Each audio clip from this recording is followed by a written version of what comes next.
दान बाबा के अपने अगले वीडियो में हम बाबा साहब को श्रद्धांजलि देते हुए डॉक्टर अंबेडकर जी की स्पेलिंग लिखी, फिर उन्हें इस प्रकार से जचाया, फिर उनकी रीजनिंग की।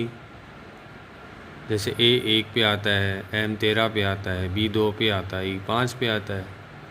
और मैंने पहले भी कहा था इन संख्याओं का बहुत बड़ा महत्व है। जब हम संविधान पढ़ते हैं तो हम सीधे अपने सब्जेक्ट पे आते हैं।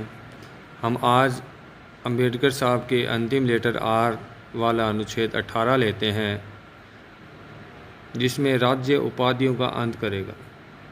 राज्य सेना और विद्या के अलावा कोई भी प्रकार की उपाधि नहीं देगा। और क्वेश्चन कैसे आएंगे? क्या भारत का नागरिक विदेशों से कोई सम्मान ले सकता है क्या? कोई उपाधि ले सकता है क्या? तो वो राष्ट्रपति की अनुमति से ही ले सकता है। तो वहाँ ऑप्शन होगा आपको। क्वेश्चन कैसे आएगा? किसकी अनुमति से ले सकता है? संसद, राष्ट्रपति, प्रधानमंत्री। तो वहाँ आपका ऑप्शन होगा राष्ट्रपति। इसी प्रकार हम आर्टिकल 1 और 13 से बनाया 113। यह है प्राक्कलनों पर चर्चा। भारत की संचित निधि से कोई भी व्यय करना है तो उस पर जो मांग रखी जाती है उस मांग की चर्चा होती है।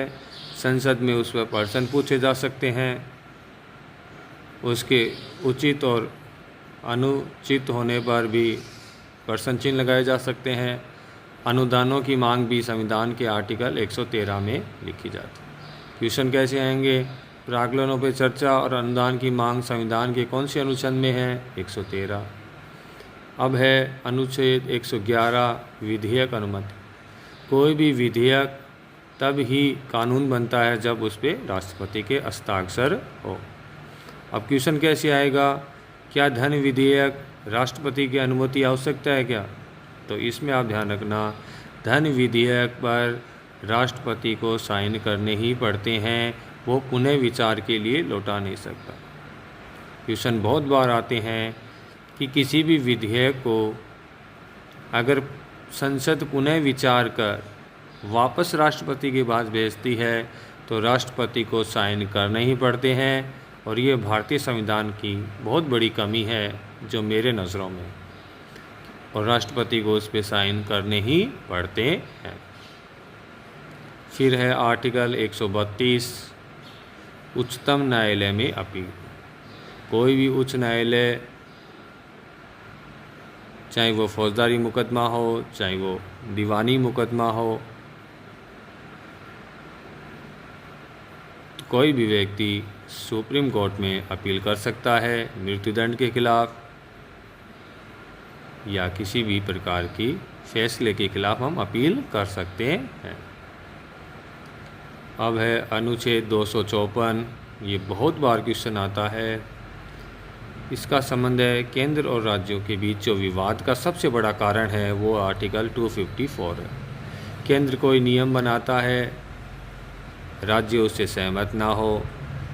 राज्य कोई नियम बनाता है, केंद्र उससे सहमत ना हो, तो इस स्थिति में वो नियम प्रभावी होगा जो केंद्र चाहता है।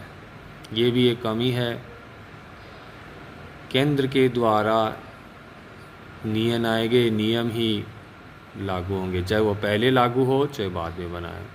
जैसे कोरोना है, शराबबंदी मान लो आप, केंद्र ने कहा कि बंद करो, राज्य ने कहा चालू। तो इस स्थिति में अगर टकराव हो गया तो केंद्र वाला ही नियम लागू होगा। वीडियो अच्छा लगे तो शेयर कीजिए, और ऐसे ही 2 आर्टिकल आप भी बना के मुझे सेंड करें और मेरे प्रयास को थोड़ा सहारा दीजिए। Thank you.